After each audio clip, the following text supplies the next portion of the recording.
Fixing the Penguins' defense has to start by trading Jeff Petry. Hello, everybody, and welcome to Penguins to Go, your daily dose of Pittsburgh Penguins news and analysis.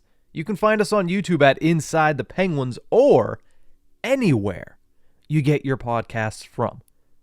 Obviously, the 2022-2023 Pittsburgh Penguins disappointed in many ways.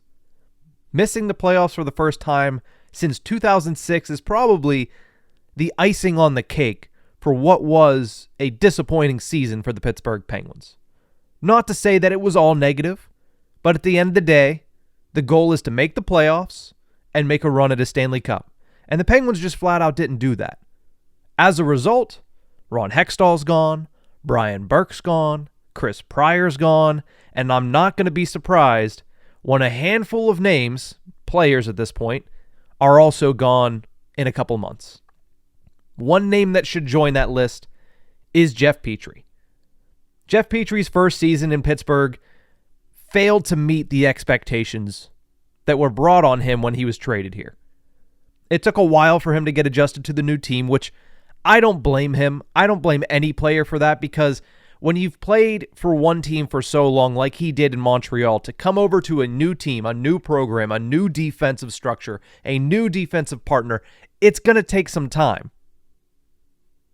So I don't hold that against him, especially because after that, he had a pretty decent stretch there from about early to mid-November. I'm going to say late November. It took him about 6 weeks, 7 weeks to get his feet wet with the Penguins. So late November through December was a month of very, very good play from Jeff Petry. And to no one's surprise, it coincided with the best stretch of hockey the Pittsburgh Penguins played all season long. Because he was performing well, Tristan Jarry was performing well, the whole team was really clicking between late November and late December. But then, of course, he missed most of the back half of the season due to injuries. Every time he came back into the lineup, we were told, hey, this is the Penguins record with Jeff Petry. This is the Penguins record without Jeff Petry. It wasn't really because of Jeff Petry. It just happened that his injury was part of a list of circumstances that caused the Pittsburgh Penguins to struggle. Because shortly after Jeff Petry got injured, Chris Letang was injured once again. Tristan Jarry was injured. All of these other things happened at the same time. So yes, the Penguins' record with Jeff Petry was better than the Penguins' record without Jeff Petry. Wasn't really due to him. After he came back from injury, he never really quite got back up to speed. But again, he's an older player in the NHL. It's going to take him a little bit longer to get back up to speed, and he just didn't have the time to do it at the end of the season. So it was an up and down year for his first year in Pittsburgh. All in all, I'm not going to say he was a horrible defenseman, because he was not a horrible defenseman. But the defense as a whole was not better off at 5-on-5. In 2022, the Pittsburgh Penguins, over the entire season, had a 2.33 expected goals allowed per every 60 minutes. That was good for 6th in the NHL. 6th. And that takes away goaltending. That's team defense, but that takes away goaltending. In 2023, they went up to 2.7, and I know what you're going to say. Oh, that's only a jump of about 0.4 goals allowed per game, or at least expected goals allowed per game. That was enough to drop the Penguins from 6th to 21st in the National Hockey League. Well below league average. The actual goals against, the Penguins had 154 in 2022, 173 in 2023. Now, you can account goaltending into that, but regardless, it is another significant drop from 10th last season to 19th this season. And the thing that happened in between that was a retooling by Ron Hextall of the blue line. Jeff Petry was the golden goose of last offseason for the Penguins blue line. But that retooling didn't save any money. It just made the Penguins older and slower and worse. In 2022, the Penguins' cap hit for defense was $25.45 million. If you remember, everybody said, we can't keep paying all of these defensemen $4 million. Matheson, Marino, Dumoulin, Pettersson, all making $4 million. Letang was still making over $7.2 million. And people said, this is an expensive blue line. You can't keep paying this much on the blue line because you need to supplant the rest of the lineup. It's not like Ron Hextall saved a bunch of money by switching things up last offseason. The cap hit for the top 6 defensemen in the Pittsburgh Penguins this season, $24.05 million, a savings of $1.4 million. Oh, yeah. And let's not forget, Chris Letang took a $1.15 million pay cut last summer.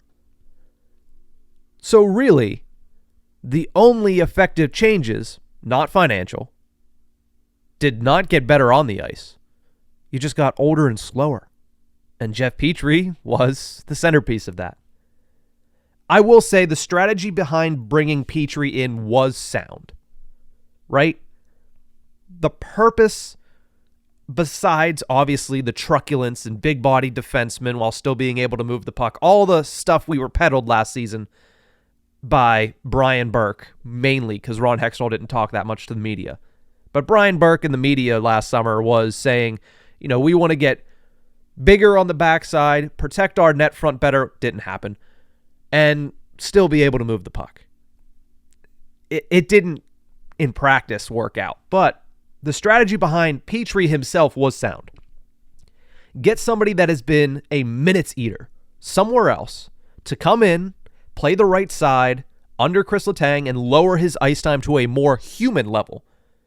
Because Chris Letang, throughout his career, for the most part, hasn't had a great number 2 underneath him on the right side.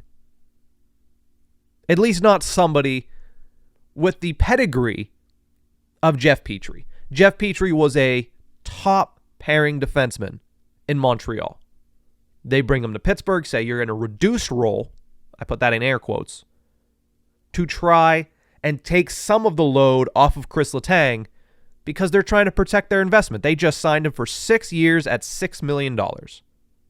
They're trying to protect that investment. They want him to make it to the end of that contract and still be the Chris Letang that he is. Not going to get that way playing 30 minutes a night, so what do? You protect your investment, you bring in Jeff Petry. I get that, and that part itself worked. Chris Letang averaged 24 minutes and 51 seconds of ice time in 2022-23. His second lowest total since 2013-14. So in theory, it worked. But Petry's ability to transition the puck out of the defensive zone and lead breakouts was also a valued part of his skill set and a valued part of why the Penguins traded Mike Matheson for him. That part never really materialized as much as the Penguins would have hoped. You saw glimpses of it. You saw flashes of it. I'm not going to say it was absent from his game, but I will say it was certainly not there to the extent that the Penguins would have hoped. To the extent that I would have hoped when they brought him in and when they were talking about what he would bring to the team. At the end of the day, Jeff Petry was just another example of Ron Hextall creating cap flexibility with his roster moves. He moved out John Marino in his $4+ million contract. Mike Matheson in his $4+ million contract. Opened up over $8 million of cap space, but did not fill it correctly. Obviously, the latest example is a reason why he got fired, and that's Mikael Granlund. He did it again with Jeff Petry.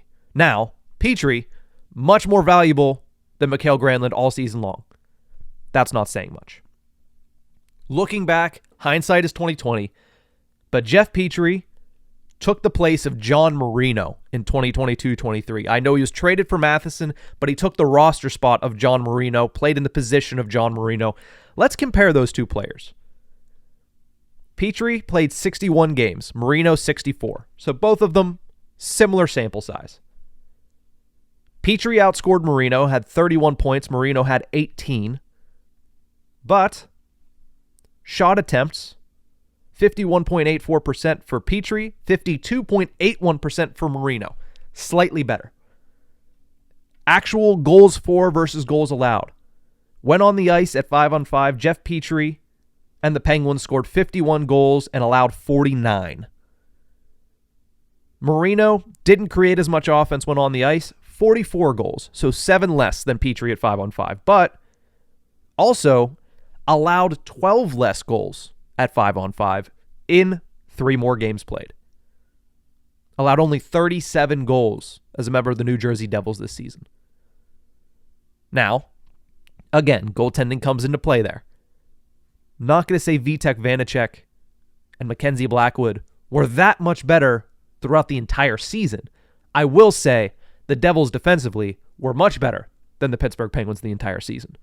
This is one of the reasons. And then, of course, you look at expected goals for, which everybody loves to do with defensemen. 53.94% for Jeff Petry, 54.29% for John Marino. So in most categories, Marino was just a step ahead of Jeff Petry, while also being 5+ years younger than him and $2+ million cheaper than him. It didn't work. It didn't work. So yes, Jeff Petry is a half-decent NHL defenseman still. Yes, he's still a top 4 defenseman.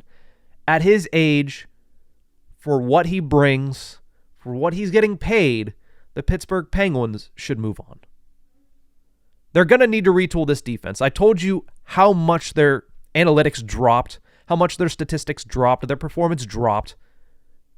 You have to retool this defense for a second straight offseason because the general manager that was in here last offseason didn't do it correctly. Now, Brian Dumoulin and Dmitry Kulikov should fall off the cap this summer, which will create roughly $5.2 million in cap space. That's going to help, right? It's going to open up the door for Ty Smith to potentially play a lot more at the NHL level next year, which is good.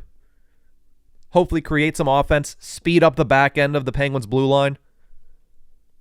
But that's not going to be enough to fix this defense, or at least to significantly improve this defense. Trading Jeff Petry should be the start of the overhaul on defense. Combine that with the Dumoulin the Dumoulin leaving in free agency with Dmitry Kulikov leaving in free agency. It's a lot of age out the door that you need to fill correctly. Now, I don't know who the general manager is. Nobody does at this moment in time. But whoever it is will hopefully fill that spot better than the guy who previously sat in that chair. You could build the defense around Letang, Pettersson, Smith, Joseph. Ruda is an expendable piece, but at $2.75 million, I don't believe that it would be crazy to see Jan Ruda start the season as the second pairing defenseman behind Chris Letang on the right side. Now, is that perfect? No, it's not. If you do move Jeff Petry and you don't bring back a defenseman in return, which obviously that's the other part of this, it takes 2 to tango. Somebody else is going to want to have to take that contract, and you're going to have to see what has to come back in return. Because at the end of the day, it's trading a problem away. So it's not going to be cheap, and you might have to take somebody else's problem on. But if they move Petry and it doesn't bring in another defenseman, this is what you essentially have moving forward. Pettersson, Letang, Smith, Ruda. Smith's a RFA, will have to re-sign. I don't see him making much over what he's making now, which is about $1 million. Joseph Ruhwedel. Currently, that would cost $15.5 million as your base defense. You can add from there. I would say top 4 left-hand defensemen would probably be better. Pettersson Letang is a fine top pairing, right? Get them a little bit more time together. That's a fine top pairing. Smith Ruda as a second pairing, not sure how much I trust that. So that's why I say get somebody to put in Smith's spot right there, and then let Smith and Joseph battle it out for that last spot.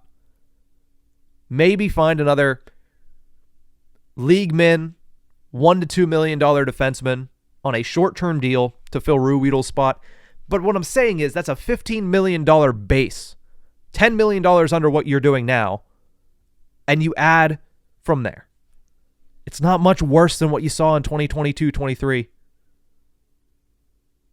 So trading Jeff Petry should be the beginning of another overhaul on defense. I hate that I'm saying it because we did it last season watching the Pittsburgh Penguins. We said, all right, they're going to overhaul their defense. They're going to try something new. That something new failed. So now they're going to have to try something new once again. And it has to be a success this time because you can't keep doing it every single offseason.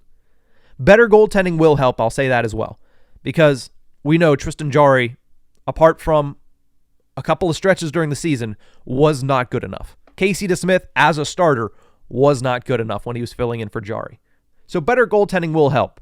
But the Penguins cannot continue to pay a premium like they have been for below-average defense.